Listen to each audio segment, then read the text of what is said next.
Okay, let's talk about Chainsaw Man, chapter 31, titled The Future is Best. So before we get into this chapter, I just want to say that you're probably going to hear my air conditioning in the background because it's like crazy hot where I am this week, so I'm not turning it off.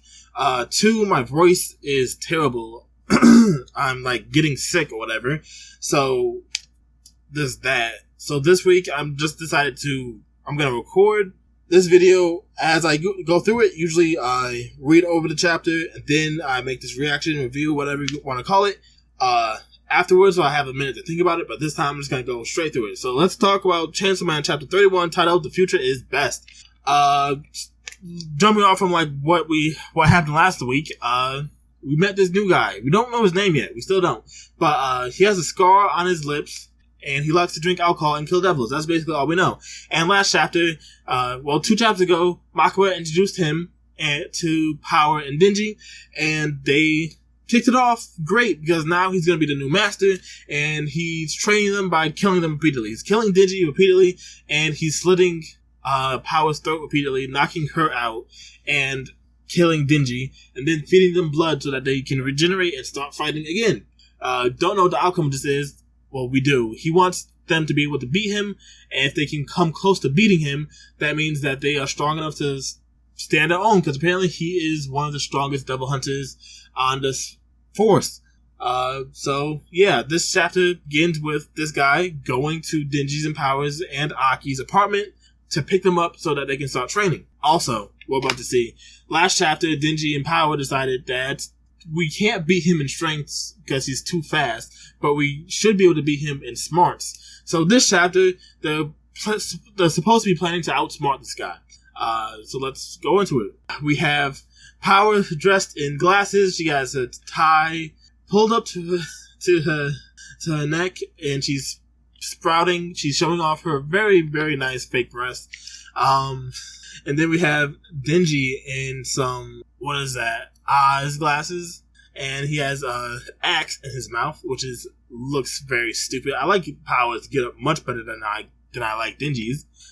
So apparently they have some plans, which we can see because the guy gets to the door, and right off the bat, Power tries to throw a spear at him through the door. Not a bad idea. Not terrible, I would have to admit, but he dodges it. He outright dodges it. So, and he seems a little impressed. He says, he notices that Power made a weapon made out of blood and aimed straight for the head for a quick and easy kill. And it would have worked on probably anyone else except for this guy. As well as, it looks like, right above the guy in the apartment complex, Power has set up some water bottles filled up with blood. And she's using those as sources of, that'd be cool. She's using them to, extract blood from him to rain spears down on top of the guy, hopingly that he doesn't notice them and that he can get impaled by them. But, because he is as good as he is, he notices and punches them away. As Denji hops down from the top balcony to their balcony and tries to swing at the guy with an axe, cutting his head off. But if you know this guy at all, you can tell that wasn't going to work.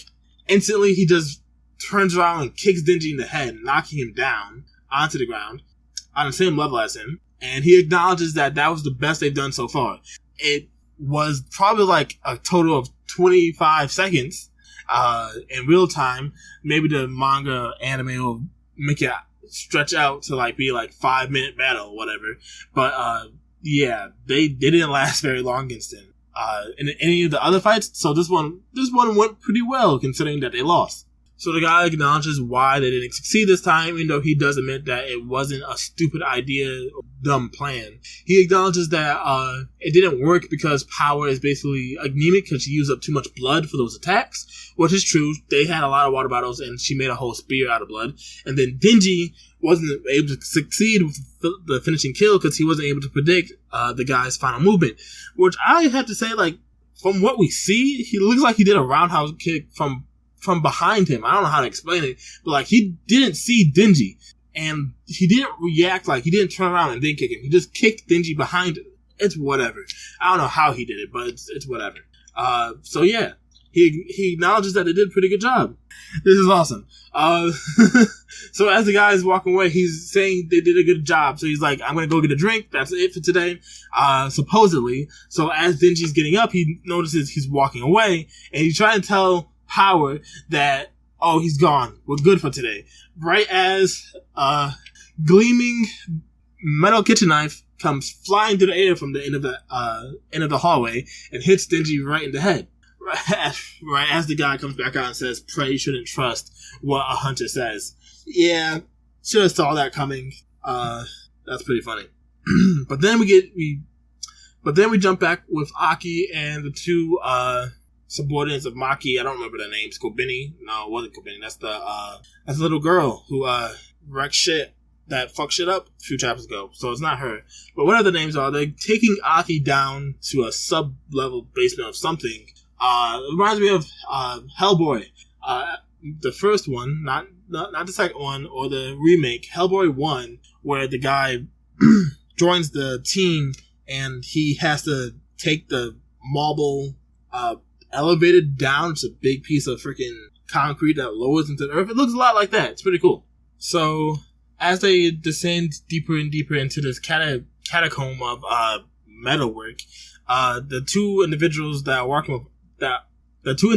walking with Aki tell him that since his Fox Devil isn't working with him anymore, and that the Curse Devil he has takes too much lifespan of him, he's gonna need a new weapon to fight devils if he's gonna continue working for the Devil Hunter Special Division. So they're saying this is where they keep all the high rank enemies that hunters can make deals with, contracts with, if they are looking for someone. But they do mention that these devils are such high level that the contracts and the price are very high as well. They also ask who was that female that went to Aki's room in the last chapter. As we saw last chapter, there was a woman that appeared right as those two weirdos left to go talk to Aki, and Aki had this look of shock on his face. As it turns out, it was Himeno's little sister, and she came in to give Aki letters that Himeno wrote to her little sister. As it turns out, apparently Himeno wrote a lot of letters to her family back home, wherever that was. Apparently Himeno was sending money to them concurrently so that they could eat and so that her father could have the funds to get the medicine he needed, apparently. And as she did that, sometimes her father would send her rice or food, fruits and vegetables back to her, since she apparently, as far as I can tell, spent a good chunk of her checks as a devil hunter to pay for their safety and her father's health. And as Aki's reading through these letters, he also sees that Himeno talks about him quite often in these letters, showing that she really did have feelings for him. Himeno likes Aki, and she wrote about him in her letters, which basically is saying that she feels for Aki some type of way, and that she wanted Aki to quit so that he could stay alive, because she really thought he was going to die in the service. And now Aki's looking for a new devil to make a contract with, probably guarantee that he's going to not live in a long life. Last chapter, apparently, we also found out that, not last chapter, 2 chapters ago, we found out that Aki only has 2 years to live left because of the Curse Devil. So, there's that. So, they're following me to the devil that they are going to have Aki make a contract with. Apparently, it is the future devil. Don't know idea what the powers are, but apparently, it's currently contracted with 2 Bureau members. One of them traded half their lifespan to make a contract with it. The other one traded both their eyes, their sense of taste, and their sense of smell to make a deal with it. It must be a freaking crazy strong devil for that to be the okay amount, the fair amount for trade. And the guy who I don't like now, with a scar on his face, says, maybe if he likes you, you can get off with a better deal. So they walk in, and they just see a floating eye that develops into a woodland beast, as best I can describe it, which looks like a tree sprouting from the ground with an eye in it, and it's like a head. It looks type humanoid, but I can't tell. And it just completely just says the future is best. So yeah, that was the chapter.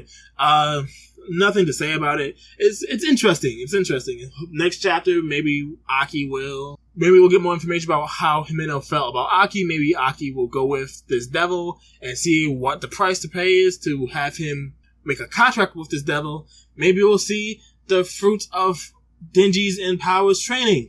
Maybe we'll finally get the name of their master instead of just knowing him as master. But yeah, that's the chapter. Actually, I bet we're gonna see what's her name? Makima. I bet we're gonna see Makima next chapter. But that's neither here or there. Thanks for watching. Peace.